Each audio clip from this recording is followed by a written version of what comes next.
It was supposed to be the beginning of forever. But by morning, only one of them was still breathing. No one expected blood to be spilled in that hotel suite, not where vows had just been exchanged, where love was meant to live. The candles still burned. Her wedding dress still hung on the bathroom door. And the Bible he used to preach grace and redemption? It was soaked, stuck to the mattress beneath his head. They had waited. They had prayed. They had followed every rule. No intimacy before marriage. No touching. Just faith. Just obedience. So when he finally said, "I do," he believed he was marrying a woman who'd been made whole by God, gentle, safe, saved. But that night, something wasn't right. The smell hit him first, sour, thick, unnatural. And what he saw next didn't just shake his faith, it shattered it. Because beneath the soft worship music, the modest dress, the whispered prayers, was a secret so grotesque, so evil, it blurred the line between trauma and madness. By the time he tried to leave, it was already too late. Subscribe now. You're not ready for what she was hiding. August 19, 2023. At Grace Walk Tabernacle in Waco, Texas, the congregation gathered to witness what they believed would be a holy union. Pastor Jerel Boon, 45, wasn't just the preacher. He was the spiritual anchor of their lives. Charismatic, commanding, always in a crisp suit with a gold cross pinned to his lapel, Jerel had baptized over 300 members the year before. His sermons on celibacy and self-discipline weren't just doctrine, they were promises. But even a man of God longs for companionship. In March 2023, that longing led him to Kiana Braithwaite. She was 42, a licensed trauma nurse with nearly 20 years in the ER. Quiet, grounded, always seen with a worn-out prayer journal in hand. She didn't chase attention. She didn't flirt. She radiated serenity, and Jerel found peace in her presence. They started dating after a Bible study. By June, he proposed. The elders were surprised. They'd only been together 3 months, but Jerel told them, "When you know, you know." They planned the wedding in under 90 days. From the beginning, Kiana had one firm boundary: no intimacy before marriage. She called it temple purity, saying she was in a season of spiritual healing. Jerel respected that. Publicly, he even praised it. "Some of y'all wouldn't understand," he told his congregation. "But restraint is power." The women's ministry applauded. People called it beautiful. But behind closed doors, things felt off. Kiana avoided physical affection. She never let Jerel kiss her below the chin. She'd stiffen during hugs. She always changed clothes in the bathroom. When he gently asked why, she'd smile and say, "Just things I'm working through." She hinted once at trauma. Something about the hospital. But that's all he got.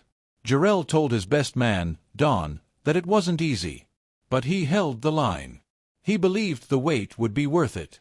3 months from Bible study to vows. No touching. No red flags. Or maybe the red flags were just dressed in holiness. Their wedding was sacred, simple. Kiana wore ivory. The vows were exchanged under soft white drapes with gospel music playing low. When Jerel kissed her forehead, at her request, the crowd erupted in applause. After the reception, just before 11 p.m., they entered their suite on the 11th floor. The room was lit by candles. A bottle of sparkling grape juice sat chilling. Gospel music hummed from a speaker Kiana had brought from home.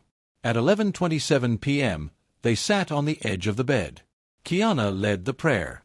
Her hands trembled as she whispered, "Lord, let this be holy. Let nothing come between us." Jerel kissed her hands and said, "Amen." He stood, began to help her out of her dress. She hesitated, but didn't stop him. Her nightgown, thin satin, slipped over her shoulders. And then the smell hit. Rotting. Sour. Heavy. Not just body odor or nerves. Something far worse. He stepped back, turned on the bedside lamp. What he saw made him gag. Between her thighs, raw, discolored skin. A gaping sore, crawling with live maggots. Blood and pus oozed in slow strings. Some of the maggots had already made their way down her leg. Jerel's voice cracked. "Baby, what is this?" Kiana didn't answer. Her eyes rolled back. Her knees buckled. She collapsed, not from pain, but from the unbearable weight of what she had hidden. Then came the sobs, violent, guttural. "You were never supposed to know," she gasped. "You were never supposed to see it." She pulled herself against the wall, breathing in jagged bursts. And then, she told him everything. Years ago, during night shifts at Mercy Chapel Hospital, she was assigned near the morgue. Around that same time, she lost her younger brother in a car crash. He was just 17. The grief broke her. She started spending more time with the dead than the living. "At first, I just wanted to be close to someone who couldn't leave," she said. "Someone who wouldn't judge. It started with touching, faces, hands. Then lips. Then full contact." Jerel's face went pale. Kiana continued. She told him about priapism mortis, post-mortem erections in male corpses, especially trauma victims. She learned about it in residency, but didn't expect how it would affect her. "The first time I saw one like that, I didn't walk away. Sometimes," she said, "she used lubricant. Other times, she made it happen herself." She paused, but she wasn't done. She said it had been years. That she'd tried to stop. That fasting, prayer, and the Holy Spirit had kept the urges at bay, for a time. But shame had silenced her. She never sought medical help. Never got tested. Never told a soul. She thought Jerel's love would cover it. That marriage would fix her, heal the infection, erase the memories, silence the guilt. "I couldn't stop," she whispered, voice cracking. "I prayed. I fasted. But I couldn't." Jerel didn't move. He couldn't. Time felt frozen, like the walls had closed in and everything they'd built had turned to dust. Because how do you even begin to process that? You just married someone who confesses she's been with the dead. Do you stay? Do you run? Can trauma explain it? Or is there something deeper, something darker? Tell us what you think in the comments. The room was thick with silence. The smell hadn't faded. The gospel music had gone quiet. The candles flickered in the heavy stillness. Kiana sat slumped in the corner, wiping tears with the edge of the bedspread. Jerel stood in the middle of the suite, hands on his head, eyes fixed on the carpet, like if he looked up, it would all become real. But he couldn't shake what he'd seen. Not just the wound or the worms, but the timing. He knew enough about death. Enough funerals. Enough hospital visits. Enough to understand what maggots meant. Blowflies don't just appear. They lay eggs on rotting flesh, and those eggs hatch within 24 to 72 hours. Which meant this wasn't old. It wasn't healing. It was fresh. There were only two explanations. And both twisted his stomach. Either she'd been walking around with a rotting, untreated infection for days, maybe weeks, and said nothing. She'd touched another corpse. Recently. She was a nurse. She knew the signs. Knew what that meant. And still, she stayed silent. No hospital visit. No confession. No concern that it might harm someone else. When he asked her again, why? She didn't raise her head. She just mumbled something that chilled him to the bone. "I thought marriage would heal it." That was her belief. That the altar, the vows, the ring, they would wash it all away. The guilt. The urges. The rot.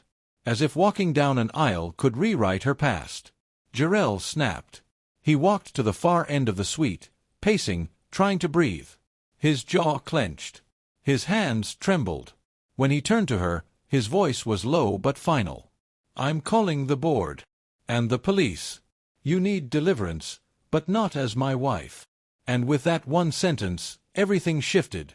He reached for his phone. 2:19 a.m. He hovered over a contact, Duran, his closest friend on the church board. He didn't want to start with 911. He just needed someone to hear it. The screen lit up. Buzzed once. He never finished dialing. 2:22 a.m. hotel surveillance would later show a sudden flicker of light from inside the room. A quick flash, like a lamp being knocked over, then total darkness. Inside, Kiana had risen. Quietly. Slowly. Her eyes were red. "Hello." She stared at the glass vase on the dresser, filled with cheap artificial roses from the hotel's wedding package. She gripped it with both hands. Her arms trembled. Jerel turned back toward the bed, still holding the phone. He didn't see her coming. The first blow landed at his temple. The sound cracked like bone against pipe. He dropped, crumpling sideways onto the mattress, his legs folding beneath him. She hit him again. Then again. 4 strikes. All to the skull. The coroner later confirmed it. Massive blunt force trauma. One blow had burst a blood vessel so violently, it sprayed upward, a fan-shaped arc of red across the ceiling. Blood soaked the sheets. It dotted the open pages of Jerel's Bible. This was supposed to be sacred ground, the start of a holy union. Instead, it looked like a horror film crime scene. And no, she didn't scream. She didn't run. She didn't call for help. She just stood there, clutching the broken vase, staring down at the man who had promised to love her for life. If you were Jerel, after everything you saw, everything you heard, would you have walked away? Or stayed to save her? Let us know in the comments. The room was still again, but it wasn't peace. It was aftermath. Jerel's body lay slumped across the bed, one arm twisted, head tilted unnaturally. Blood still seeped through the mattress. The vase sat shattered on the carpet. Thick trails of red marked where it hit. And Kiana. She didn't cry. She calculated. By 4 a.m., the shock had settled into something colder, strategy. She moved with the precision of a nurse in an emergency room. First, the vase. She picked up each shard using a towel, wiped them clean, careful not to cut herself. She reassembled what she could and placed it back on the dresser, like nothing had happened. Then, the mirror. She dragged a chair over, cracked it twice with a candle holder. Just enough damage to suggest a struggle. Jerel's phone lay on the carpet, still lit. She picked it up, wiped her prints from the glass, opened the contact list, and placed it gently back in his hand, like he'd been trying to call for help. She repositioned the body, straightened his legs, folded one arm across his chest, let the other drape off the bed. She didn't touch the pillow, it was too soaked. 4:31 a.m., she called the front desk. Her voice was calm, soft. "My husband isn't breathing," she said. "I think he fell. Hit his head." Paramedics arrived within minutes. They expected tragedy. What they found was something else. Jerel's injuries didn't match a simple fall. There were bruises on both sides of his head. Defensive wounds on his palms. Scrapes on his knuckles. Blunt force trauma. Multiple arcs. These weren't wounds from slipping on tile or hitting a bedpost. They were inflicted with something round, heavy, like a vase. Kiana was brought in for questioning that morning. She was composed, steady, like she'd practiced every word. She said Jerel had skipped dinner, got up in the middle of the night, said he felt dizzy, claimed he collapsed, hit his head on the frame. She said she panicked, didn't know what to do. But detectives, they didn't buy it. And you won't either. Not with the officers. Not with the paramedics. Not even with the forensic team. But the room told the truth. Blood on the ceiling. Cast-off spray on the wall. High-velocity droplets dotting the lampshade. This wasn't from a fall. The body didn't match her story. Jerel had bruises up both arms. Scratches across his palms. Classic defensive wounds. He fought back. She was lying. And the weight of that lie eventually cracked her open. It happened during questioning. The lead investigator slid a photo across the table, Jerel's hand, clenched, soaked in his own blood. Then another, the shattered vase, the one she'd wiped clean and carefully returned to the dresser. He looked her dead in the eye and said, "This wasn't a fall." Her lip twitched. Her breathing shifted. And then, she broke. The confession spilled out faster than they expected. Not just the vase. Not just the murder. Everything. She admitted she hadn't sought treatment for the infection.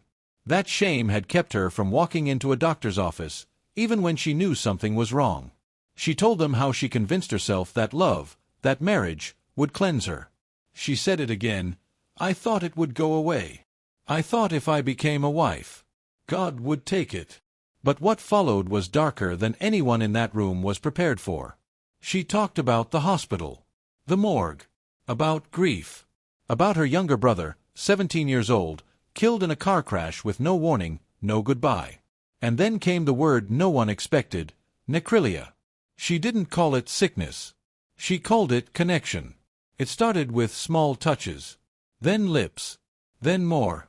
The detectives went silent as she explained what most people can't even comprehend. Priapism mortis. Post-mortem erections in male corpses.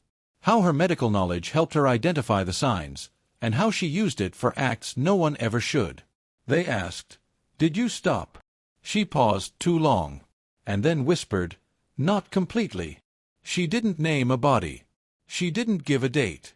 Just one word, recent. That was enough. She confessed to everything, the murder, the trauma, the compulsions. She had hidden behind uniforms and scripture, played the part of the redeemed. But Jerel, she said, didn't die just because of what he saw. He died because he threatened to expose it. And in that moment, something inside her snapped. At Grace Walk Tabernacle, no one could make sense of the news. By the morning of August 21st, the sanctuary parking lot was full, but not with Sunday worshippers. No one wore church clothes. No one carried Bibles. Just blank stares. Folded arms. Mouths too dry to speak. The pulpit was draped in black. Jerel's seat, empty. Kiana's, removed. That's when the reality landed. It wasn't gossip. It wasn't exaggeration. It was real. Their pastor was dead. And the woman they'd prayed over, the one they saw as a testimony of healing, had taken his life. One woman whispered, he was her redemption story. That's what everyone believed. That Jerel had saved her. That he'd given a broken woman a second chance. Now, they couldn't say her name without choking on it. That afternoon, the district attorney filed formal charges, first-degree murder. No bond. She was processed in silence, still wearing the white church shoes from her wedding, now cracked at the edges and smeared with dirt. In court, the prosecution didn't soften the language. They called her calculated. Said she used the pulpit to build credibility, and the wedding to gain trust. Jerel wasn't a husband. He was a target. And when he challenged her delusion, she silenced him, permanently. Photos of the suite were shown in order, the bloodied bed, the shattered glass, the spray pattern, the open Bible still spotted with red. The staged scene. The delayed call. The wiped prints. This wasn't panic, the prosecutor said. This wasn't confusion. This was cleanup. Kiana didn't flinch. But her attorneys had a different story. They didn't deny the murder. They didn't deny the confession. What they presented was why. They argued that Kiana Braithwaite had suffered for years from unrecognized, untreated trauma. That her brother's sudden death had triggered a dissociative disorder that festered in silence. They called it the ignition point. From that moment, they said, she began a spiral: isolation, compulsive behavior, a loss of intimacy with the living. Everything she did was about control, gloves in public, scripted prayers, emotional detachment. They brought in expert witnesses, trauma specialists, clinical psychologists, who described a rare but real condition, necrophilic compulsion tied to obsessive masked trauma. They spoke about her rituals, her refusal to undress, her avoidance of physical touch, her journal entries about fear, rot, and control. She wasn't evil, they said. She was fractured. And when Jerel said he was going to expose her, it wasn't hatred that made her snap, it was fear. The fear that no one could ever love her if they truly knew her. Some jurors rolled their eyes. Others leaned in. Because even if it didn't excuse the act, it explained it. The jury deliberated for 7 hours. 7 hours of silence, tension, and one pressing question. Was she broken or a monster? When they returned to the courtroom, you could feel the stillness. One of the jurors was gripping her pen so tightly, she hadn't written anything in 20 minutes. The verdict was read with no emotion. Guilty. There were no gasps. Just a long, exhausted exhale. The judge sentenced Kiana Braithwaite to 48 years in prison, with the possibility of parole after 28. The gavel struck once. That was it. In the eyes of the law, it was over. But the legacy wasn't. Jerel Boon was laid to rest 3 days later. Hundreds packed the sanctuary. Some cried. Others just stared. No one knew what to say. Some praised his faith. Others questioned how a man so discerning missed the signs. The church, once alive with sermons and song, sat silent for weeks. As for Kiana, her name became a whisper, a warning, a question people didn't know how to ask. She had been a symbol of restoration. Now, she was something else entirely. Because the truth, it doesn't always arrive in full. Sometimes, it decays beneath the surface, layer by layer, until it explodes. And Jerel, he became a cautionary tale. About trust. About blindness. About what love can't fix. You've heard the story, from the altar to the courtroom. Was this justice? Or just tragedy? Could it have been prevented? Or was Jerel already too deep by the time he saw the truth? If this story made you think twice about love, trauma, and the secrets people carry, hit that like button. New stories daily. Turn on notifications. And tell us in the comments, what would you have done if you were him? We're listening.